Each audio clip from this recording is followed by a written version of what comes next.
Hi, I'm Anandi. I'm a passionate teacher. நான் இதுக்கு முன்னாடி நிறைய ப்ரைவேட் ஸ்கூல்ஸில் ஒர்க் பண்ணியிருக்கேன். அப்படி ஒர்க் பண்ணும்போது நான் நோட்டீஸ் பண்ண ஒரு முக்கியமான விஷயம் பார்த்தீங்கன்னா, ஸ்டூடெண்ட்ஸ் ஹையர் லெவலில் வரும்போது கூட ரீட் பண்ணுறதுக்கு கொஞ்சம் ஸ்ட்ரகிள் பண்ணுறதை நான் பார்த்தேன். அது எதனால் அப்படின்னு சொல்லி நான் அனலைஸ் பண்ணி பார்க்கும்போது, பேசிக்காகவே அவங்களுக்குள்ளே அந்த ஒவ்வொரு லெட்டரோட ஆக்சுவல் ப்ரொனவுன்சியேஷனில் உள்ள புரிதலில் கொஞ்சம் பிரச்சனை இருக்குது அப்படின்னு நான் தெரிஞ்சுக்கிட்டேன். ஸோ ரீடிங் எவ்வளோ முக்கியமான ஒரு லைஃப் ஸ்கில், அதில் ஸ்டூடெண்ட்ஸ் இவ்வளோ லேக் ஆகுறாங்களே அப்படின்னு சொல்லிட்டு எனக்கு மனசுக்கு ரொம்ப கஷ்டமாக இருந்தது. இதை எப்படி சரி பண்ணலான்னு சொல்லி நான் யோசித்து நிறைய மெத்தட்ஸ்லாம் நான் ஸ்டடி பண்ணேன். அப்படி ஸ்டடி பண்ணும்போது தான் ஒரு ப்ராப்பரான ஒரு மெத்தட் இப்படி இருந்ததுன்னா ஸ்டூடெண்ட்ஸால் ஈஸியாக ரீட் பண்ண முடியும் அப்படின்னு நான் தெரிஞ்சுக்கிட்டேன். அஸ் அ டீச்சராக நான் அப்சர்வ் பண்ணது பார்த்தீங்கன்னா, ரீட் பண்ணுற குழந்தைங்களுக்கும் ரீடிங்கில் கொஞ்சம் லேக் ஆகிற குழந்தைங்களுக்கும் நடுவில் நிறைய டிஃப்ரென்சஸ் நோட் பண்ணேன். நாட் ஓன்லி ரீடிங், நிறைய விஷயங்கள் அவங்க கான்ஃபிடென்ஸில் இருந்து, அவங்க லேர்னிங் ஸ்டைல், அவங்க லேர்னிங் ஹேபிட்ஸு, அவங்களோட அகடமிக் ரிசல்ட்ஸ், இந்த மாதிரி நிறைய விஷயங்களை நோட்டீஸ் பண்ணும்போது ரெண்டு பேருக்கு நடுவில் பயங்கரமான ஒரு இம்பேலன்ஸ் இருக்கிறத பார்த்தேன். ஸோ இவ்வளவு முக்கியமான ஒரு லைஃப் ஸ்கில்லை நம்ம ஸ்டூடெண்ட்ஸ்க்கு கொண்டு போய் கொடுக்கணும் அப்படிங்கிறப்போ நம்ம சும்மா உட்காருங்க ரீட் பண்ணுங்க அப்படின்னு சொன்னால் அது கண்டிப்பாக அது ஒர்க் அவுட் ஆக போகிறதில்ல. அது எனக்கு புரிஞ்சிருச்சு. எப்போ அவங்களுக்கு ரீடிங் ஜாலியாக இருக்கோ அப்போ ஆட்டோமேட்டிக்காக அவங்க ரீட் பண்ண ஆரம்பிச்சிருவாங்க இல்லையா? ஸோ அந்த ரீடிங் ஃபன் ஃபில்டாக நம்ம எப்படி கொண்டு போய் ரீச் பண்ணலாம் அப்படிங்கிறத பார்த்து யோசிக்கும் போது தான் நிறைய ஆக்டிவிட்டீஸ், ரீடிங் ஒர்க் ஷீட்ஸ், இந்த மாதிரி நிறைய விஷயங்கள் நானே டிசைன் பண்ண ஆரம்பித்தேன். டிசைன் பண்ணி கொண்டு போகும்போதுமே அதுவுமே என் ஸ்டூடெண்ட்ஸ்ட்டு ஃபெயிலியர் தான் ஆச்சு. அது ஏன் அப்படி ஆகுது அப்படின்னு நான் பார்க்கும்போது பார்த்தா, அந்த இங்கிலீஷ் ரீட் பண்ணுறதுக்கு லேக் ஆகிற குழந்தைங்க கிட்ட நான் இங்கிலீஷ்லேயே கொண்டு போய் கொடுக்கும்போது அவங்களுக்கு அது இன்னுமே அவங்களால அதை ரசிக்க முடியல. அப்போ தான் அதை நான் இன்னும் கொஞ்சம் மாற்றி தமிழில், தாய்மொழியான தமிழில் அவங்களுக்கு கொஞ்சம் சொல்லிக் கொடுக்கலாம் அப்படின்னு ட்ரை பண்ணேன். நீங்கள் இங்கிலீஷ் ரீடிங் வெறும் இங்கிலீஷ் ஸ்டோரி புக்ஸை மட்டும் வச்சுட்டு இங்கிலீஷ்லேயே கன்வர்ஸ் பண்ணி நீங்கள் குழந்தைங்களுக்கு சொல்லி கொடுத்தீங்கன்னா இது அந்த அளவுக்கு எஃபெக்டிவாக இல்லை நான் பார்த்ததில். நான் ஏன் குழந்தை அப்புறம் எங்கள் ரிலேட்டிவில் உள்ள சிலர் குழந்தைங்க கூட நான் ட்ரை பண்ணி பார்த்தேன். நான் அதே ஸ்டோரியை கோட் ஸ்விட்ச் பண்ணி சொல்லிக் கொடுக்க ஆரம்பித்தேன். தமிழ் அண்ட் இங்கிலீஷ் ரெண்டு சேர்த்து சொல்லிக் கொடுக்கும்போது அந்த குழந்தைங்களால் அந்த ஸ்டோரிஸை ஈஸியாக கிராப் பண்ண முடிஞ்சது. அவங்களோட இன்வால்மெண்ட் அதில் ஜாஸ்தியாக இருந்தது. ஸோ எனக்கு இந்த மெத்தட் தான் கரெக்டாக இருக்கும் அப்படிங்கிற மாதிரி எனக்கு தோணுச்சு. அது மட்டும் இல்லாமல் அந்த ஸ்டோரியில் அவங்க நல்லா இன்வால்வ் ஆனாங்க. இன்னும் கதைகள் படிக்கணும்னு கேட்க ஆரம்பித்தாங்க. அவங்களுக்குள்ள உள்ள ஆர்வம் வெளியே வந்தது. ஸோ அதுக்கப்புறம் தான் ஓகே, ஒரு ஸ்டூடெண்ட்டோட, ஒரு குழந்தையோட பாயிண்ட் ஆஃப் வியூலேருந்து நம்ம பார்க்கும்போது ஒரு ப்ரோட்டோகால் எப்படி டிசைன் பண்ணணும்னு எனக்கு ஒரு புரிதல் கிடச்சிது.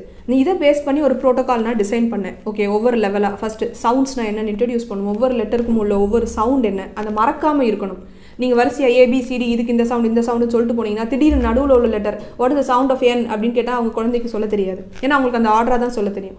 ஸோ இந்த மாதிரி நிறைய விஷயங்களை யோசித்து எப்படி டிசைன் பண்ணால் அது அந்த குழந்தைக்கு ப்ராப்பராக போய் ரீச் ஆகும் அப்படிங்கிறதையும் யோசித்து ஒரு ப்ரோட்டோகால் டிசைன் பண்ணேன். அதோட அவுட்புட் தான் இந்த கோர்ஸ். ஒவ்வொரு லெவலுமே ரீடிங்கோடு சேர்ந்து கம்பைன் பண்ணி தான் கொண்டு போக போகிறோம். ஃபஸ்ட் லெவலில் மட்டும்தான் உங்களுக்கு ஸ்டோரிஸ் இருக்காது. செகண்ட் லெவலில் இருந்து உங்களுக்கு ஸ்டோரிஸ் ஸ்டார்ட் ஆகிடும்.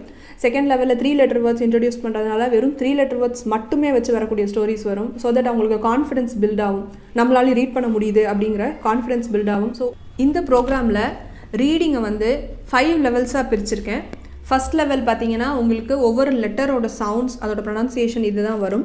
இதை அவங்க எஃபெக்டிவாக எந்த லெட்டரோட சவுண்டை கேட்டாலும் அந்த கோர்ஸ் முடியும் போது உங்கள் குழந்தைங்க அந்த சவுண்டை சொல்கிறதுக்கு they will be able to say the sound. So அந்த மாதிரி தான் டிசைன் பண்ணியிருக்கேன். ஃபார் எக்ஸாம்பிள் இப்போ ஃபஸ்ட் லெவலோட கிட் இது கூட நீங்கள் பார்த்தீங்கன்னா இதில் என்ன வருதுன்னு பார்த்தீங்கன்னா உங்களுக்கு ஒரு க்ரையான் பாக்ஸ் வந்துடும், ஒரு ஃப்ளாஷ் கார்டு செட் வந்துடும். அந்த ஒவ்வொரு ஃப்ளாஷ் கார்ட்லேயும் ஒட்டுறதுக்கு ஸ்டிக்கர்ஸ் தனியாக வந்துடும். என்ன மாதிரி ஸ்டிக்கர்ஸ் இருக்குன்னு பார்த்தீங்கன்னா, ஃபார் எக்ஸாம்பிள் ஏ, ஓகேங்களா, அந்த ஒவ்வொரு ஃப்ளாஷ் கார்டு பின்னாடியும் ஏ எப்படி ப்ரொனவுன்ஸ் பண்ணணும் அப்படிங்கிற மாதிரி வரும். ஸோ இந்த மாதிரி உங்களுக்கு எல்லா லெட்டருக்கும் எப்படி ப்ரொனவுன்ஸ் பண்ணணும் அப்படிங்கிற ஒரு sticker palette plus flash cards வந்துடும். இது ஃபுல்லாமே எக்ஸ்க்ளூசிவாக ஸ்டூடெண்ட்ஸ்க்காகவே டிசைன் பண்ணது. இதை நான் சொன்னேன் இல்லையா, அந்த லெட்டர்ஸ் பற்றின இது. தென் வவல்ஸ்னால் என்னென்னு இன்ட்ரடியூஸ் பண்ணிடுவோம். எல்லா வவல்ஸும் என்னென்ன அப்படின்னு சொல்லிடுவோம். அகெயின் கொஞ்சம் ஒர்க் ஷீட்ஸ், இந்த மாதிரி ஒர்க் ஷீட்ஸ் கொஞ்சம் எக்ஸ்க்ளூசிவாக டீச் பிஐக்யூக்காகவே. அப்புறம் ஒரு கேம் வரும், lower case upper case letter அவங்க கண்டுபிடிக்கிற மாதிரி கொஞ்சம் ஒர்க் ஷீட்ஸ் வரும். ஆல்ஃபபெட்ஸ் மட்டுமே கலர் பண்ணுற மாதிரி சார்ட்ஸ். அப்புறம் ஃபஸ்ட் லெட்டர் ஃபைண்டிங், ஒவ்வொரு பிக்சரை பார்த்துட்டு அதை ப்ரொனன்சியேஷன் வச்சு அவங்க ஃபஸ்ட் லெட்டர் கண்டுபிடிக்கிறது. ஸோ இந்த மாதிரி ஒர்க் ஷீட்ஸ், அந்த எந்தெந்த லெட்டருக்கு எது ஃபஸ்ட் லெட்டர் அப்படின்னு கண்டுபிடிக்கிற மாதிரியான ஒர்க் ஷீட்ஸ். இது அவ்வளவும் உங்களுக்கு லெவல் 1 வந்துடும். வெறும் அல்ஃபபெட்ஸ் சவுண்ட்ஸ் மட்டும் இன்ட்ரடியூஸ் பண்ணக்கூடிய அந்த ஃபஸ்ட் லெவல்லே உங்களுக்கு இவ்வளோ விஷயங்கள் வந்துடும். ஸோ செகண்ட் லெவல் பார்த்தீங்கன்னா 3 லெட்டர் வேர்ட்ஸ் இன்ட்ரடியூஸ் பண்ணுற மாதிரி வரும்.